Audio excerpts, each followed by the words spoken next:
All right, what's going on, Robo Nation? Thank you to everyone that's going to tune in. I know no one's on quite yet because we just started. We kind of got this together last minute, so hopefully you guys are excited. I have a very interesting guest coming all the way from Australia today. He is a recent engineering graduate at UWA in Perth, Australia.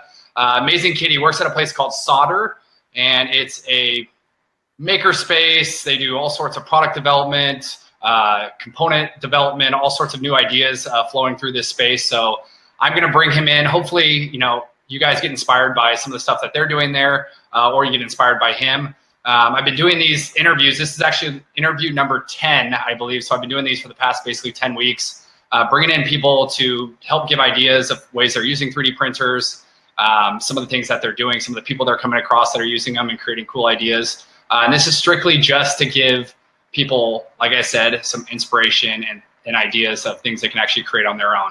So we're going to go ahead and bring in Robert. Robert's his name, and he's coming all the way from Perth, Australia, which is crazy. We're going to have him live. I love technology. So I'm going to share the screen here. Robert, how you doing, my man?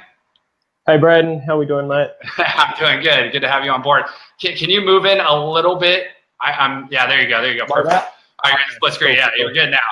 All right, so the first question hey, I'm doing great.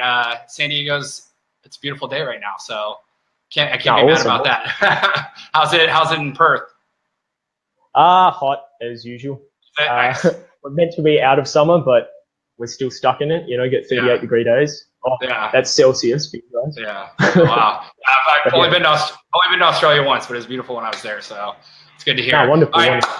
The first question I always ask every guest that comes on for these live interviews is basically tell me who Robert Hortin is and give the audience a little idea who you are. The old why listen to me. No, yeah. So yeah, as you probably said in the intro, I was recently a UWA student, and now I've graduated, and I'm interested in the biomedical engineering space, so things like prosthetics and artificial limbs, artificial intelligence, all of that sort of stuff really, inspires me. Cool. I started working at Solder recently, only 3 months here, and now I'm a co-manager of the space because we are a community space. So basically me and a couple of other guys, we run the space a couple of days a week and help any entrepreneurs and innovators sort of come through and develop pretty much anything from an initial, concept idea all the way through to the engineering drawings and plans to basically take it to investors. Nice. So, yeah. What's crazy is that I actually didn't know this about your passion for prosthetics, but the foundation of Robo actually being built as a company was based on a prosthetic limb project. So we were designing a prosthetic leg using 3D printers, and we were using expensive industrial machines, and it actually led to us wanting to build our own machine, and that was something we ended up taking and bringing to market, which is cool. So that's awesome you're doing that. Yeah, so you're working in Solder. Tell me a little bit more about Solder. I mean, I see the 3D printer back there, so I'm sure you guys do a ton of 3D printing there. What is happening on a day-to-day in Solder? Yeah, so you probably see the back corner of the workshop. Yeah. So we have the space set up here. We've got 3D printers, we've got electronics testing and servicing setups, as well as an actual workbench, for standard tooling. The Robo is not our only 3D printer. We actually have 2 of these. Cool. Okay. But yeah. We like to do the PLA printing on these. We also have an ABS printer, and we're actually looking at getting a metal 3D printer in a couple of months, actually. So it's, really exciting. Any particular, what metal 3D printer are you looking at? We're currently looking at aluminium and copper, as well as stainless. Cool. Nice. Through one of our sponsors, which is awesome if we can actually get it here. But, we are, sort of, our room space is getting a bit tight because Solder's, a couple of months old, but it's growing quite rapidly, which is wonderful. Yep. Nice. Back to your question of what we do on a day-to-day. Some days people will just come in for basic 3D testing stuff. Other days they'll ask us for, CAD designs and that. We do that sort of stuff, but Sam and I, who run the space, our funnest part is teaching people actually how to do CAD work, how to 3D print, and how to, do electronics testings and circuits, as well as basic codings for devices and that. So yeah, we do this sort of all sorts of engineering, design, and actual production, because we find like our core motivator is, it's easy to come up with a wacky idea and a great idea, but unless you push through a prototype really fast, you sort of forget it, even though it was a good idea. And so we try and turn ideas around in sort of like a week is our sort of operating speed. That's awesome. That's the classic, like, I don't know. I don't want to say failure, but that's a classic problem with ideas, is that people don't execute on them quick enough. And then they just become a kind of an afterthought. And it could have been potentially a phenomenal idea that could have gone very far, but life gets in the way, and then they can't pull it together and actually get the idea going. So the fact that you guys like focus on acceleration of ideas, I think is really important. So that's pretty cool. So you went to school for mechanical engineering? Oh, I did mechatronics engineering. Okay. And tell me a little bit about that. I did it. So yeah, mechatronics is basically a combo of mechanical, electrical, and software. Okay. Mainly based on things like automation, like industrial automation, as well as custom robotics. Okay. I did my final year project on a automated AUV, so underwater vehicle. Sweet. And that was really interesting. Yeah. And so that's where my engineering is from. But I also did a degree running alongside that in biochemistry and molecular bio. Oh, sweet. Because I do have that aim of moving straight into the biomed field. Yeah, which is it's a big field, but I know there's a reputation for Perth being a little behind everyone else. You're well versed across a range of things. Yeah. That's definitely a good thing to have.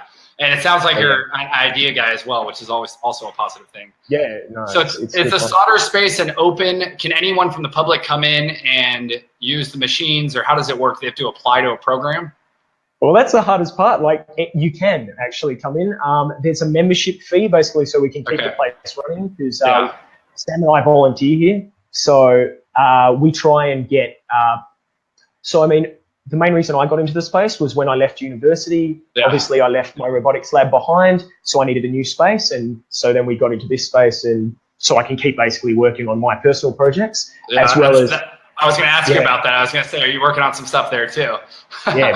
As well as, promoting sort of that innovation in Perth, because I love my city in that. And a lot of people go, oh, you graduate engineering, you need to move overseas or over east or something like that. I'm like, there's plenty of smart people here in Perth. Let's get something going. So let's get it going. That now.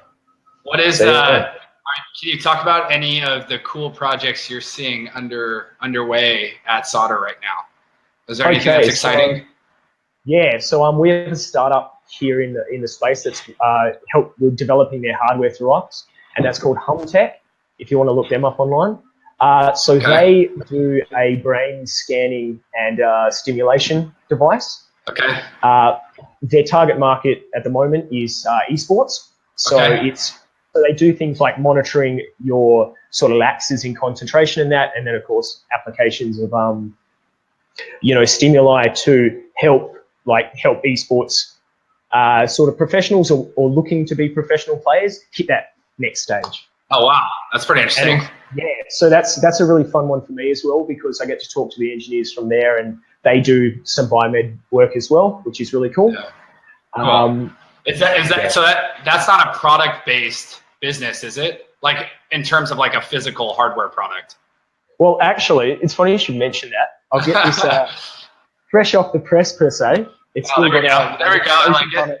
But so they prototype. What we like to do with the Robos is, because the PLA is really easy to work with, actually do prototype fit test models. So this one's like a positional scanner. So the other part is then you can drill out and attach your electronics and pads and that sort of stuff to it. So they actually produce that right here in the middle of Solder. So that's pretty sweet. Yeah. So are you? Is this undergoing testing? Have you worked with any athletes, or is this still kind of in the early stages? There are some athletes in that. I mean, in my background, I do a bit of gaming myself, so I was really interested in the project. I mean, my passion is engineering, so I'm not going to pursue a career in it, but I do enjoy, as a bit of a pastime. So we've got, they're in the data testing phase of that, and actually their third round of investing. so they actually have quite a lot of investment at the moment, but nice. they've only been around for about a year, so it's really nice to be able to help them. There's a couple of guys I actually went to uni with who are in that program. Cool. And companies, so yeah, it's really good to be able to work alongside those guys. So does solder work as like an incubator for these companies? Do they? So if you see in the back there, there's the FLUX sign. I'm getting I see it. Yeah, no, I got it. That was good. Yeah. So they sponsor us. They're a co-working space as part of Space Cube, which is in the middle of the city. So they are for SMEs and small business and that. And they look to Actually, this is Andy from Hum. And Andy, what's up, my man? How you doing? As I said, we're a community space and people can work here at any time. As you said, no one's going to come in because you put a note on the door, but that never happens. Yeah, no one listens to me. He's got to get his prints. He's working hard. Yeah, dude. Anyway, so yeah, people can come through sort of any time, and we work in the largest Space Cube and FLUX. They run accelerator programs as well as they have office space in the middle of the city, and they help connect the community and run community initiatives. And we specifically came in here to help with, your hardware sort of startups and that, as well as, we do CAD design and that. So we have, all sorts of people around. You've got marketing firms, you've got cybersecurity firms, you've got all these crazy people working around, and it's really like a hub. We've got a lot of smart people with a lot of crazy ideas. And so we help push out that hardware side of stuff where it's a bit harder to learn online. Some people get into programming and that, but like without actually physical access to, say, electronics or 3D printers, like you can read about how to 3D print, but learning it is one of those things where if I can physically show you and teach you, it's a lot faster to learn and a lot funner. Oh, yeah, no question. And like objects can be built quicker. Ideas can come to life quicker. Because you have the technology right in front of you. I mean, when did you start learning CAD design? Have you known it for a while? Did you teach yourself earlier than school? So I started learning CAD. I did some AutoCAD work back in high school as one of like a unit you have to do. And that's what really sparked my interest in it. Then through my university degree, I did CAD, and then since I've graduated, I've done all sorts of different CAD work because obviously any of our clients, they come through with their background and I go, okay, I can help you out. But obviously I have to stay across all sorts of different CAD software because, obviously everyone has their own idea and what they like. And all right, I'm going to ask you, because this is something that I've seen kind of firsthand, especially with like students in education. When you first like learned how to design something in CAD, did you have this moment where you kind of, when you went out into the world, you started looking at things and going like, oh, I could design something to make that better, or, just ideas became so much more easy to grasp because you knew how to make something from scratch?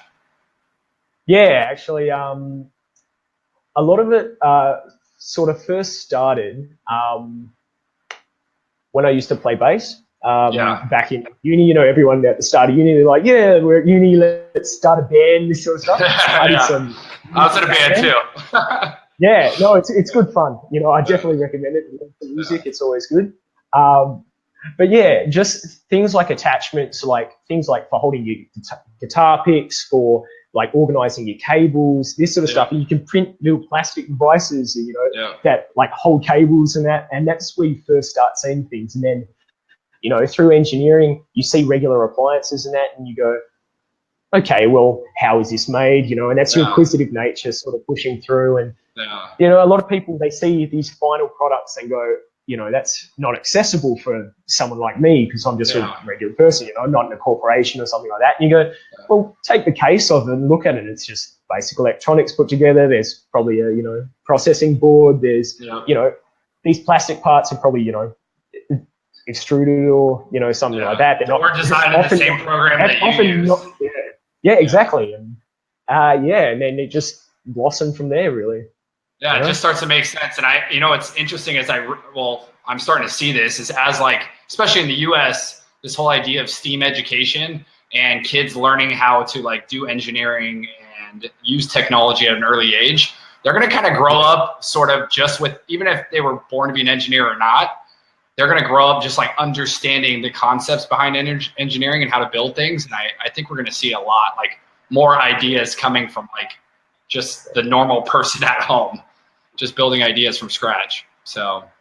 Yeah, I think the other part about understanding technology, it also helps if you're a client pitching an idea to an engineer and you understand a little bit about how things are made or what materials are available in it. It just makes the process of interaction so much easier. Yeah, no question. Are you guys using the 3D printers like on a daily basis? We use about 3 or 4 times a week, yeah. Oh, nice. Okay. Obviously, sometimes over Christmas we had a bit of a lax because, you know, you don't have as many people working over that time, but, in the heat of it, they get almost on a regular basis. That's why we have the second one as well, because the first one was getting used so much. So yeah, that's pretty cool. Yeah. What else is going on at Solder besides that specific project you spoke about? So besides the Humtech Biomed project, we also work with mining innovation companies doing things. So here's some of the stuff we do.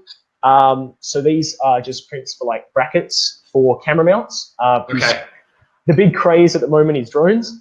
And things that attach things to drones or attaching propellers, cameras, any data sensors. You know, people love that, but they have their own drone and they have this and that. And so being able to custom parts. You have to create custom mounts for all of them. Yeah. Yeah. So a lot of that is a bulk of work we do. So custom fittings for things like phones, for drones, for cameras, all these sorts of parts are quite a regular thing that people like. That's pretty cool. Another really interesting one was we had a project with one of the fashion students from TAFE, so a local college, and they were actually doing some 3D printed parts for fashion, which was really interesting. So, like attachments. Okay, I want to hear about this. Watches and that. So yeah, that was a very interesting project. Obviously, alongside that, people have seen them before, like shirts with LEDs and that woven into it, so they have light up stuff. So early on, when we started the business, we had a lady come to us that wanted to design like 3D printed bikinis. Like she wanted to literally scan bodies, like basically naked bodies, and then custom design bikinis, like perfectly fit bodies. And I was like, I thought that was so interesting. Yeah, that is, because the other thing is like things like undergarments and that, you have like support is a massive problem. So you have like underwires that cut into people and that sort of stuff. So yeah, there's interest in that sort of stuff in terms of having perfectly fit models. I think the customization side of 3D printing, I think is like being able to create one-off parts is huge. That's why like you see companies doing shoes now, because I can scan a foot and know exactly, what type of lift I need in the actual soles of the shoes and whatnot based on your foot type. And I can design a custom shoe that fits your foot perfectly. And so the same thing with clothing. I mean, that's going to become more and more apparent as 3D printing technology gets better, faster, more materials come into play. So it's pretty exciting seeing that. So what were they designing? What specific fashion pieces? So it was like straps and that sort of stuff with woven LEDs, because we do electronics as well. As well as, like sharp corners and this sort of real sci-fi-esque sort of, or like we've also stuff for like cosplay costumes and that, where you get really outlandish sort of shapes, which there's no way to support it with fabric. So you look for like a 3D printed frame or something like that, which is really cool. Really, they're going crazy over 3D printing. Really outside of where I'm normally at. So that was really nice. That's pretty cool. What else do you have going on back there? I saw, is there more 3D prints back there that you guys are doing? Yeah, so this is a bust, basically. Lots of those in our office. Yep. A lot of people really enjoy doing those I like doing these for people as their intro to 3D printing. Because, a lot of people are like, I'd love to learn how to 3D print. And like, well, it's easy to teach if you have something to work on. Yeah. And if you don't have something to work on, everyone likes a good bust themselves. I think that's really cool and nifty. How do you do those? But how do you what's your process for doing the bust for people?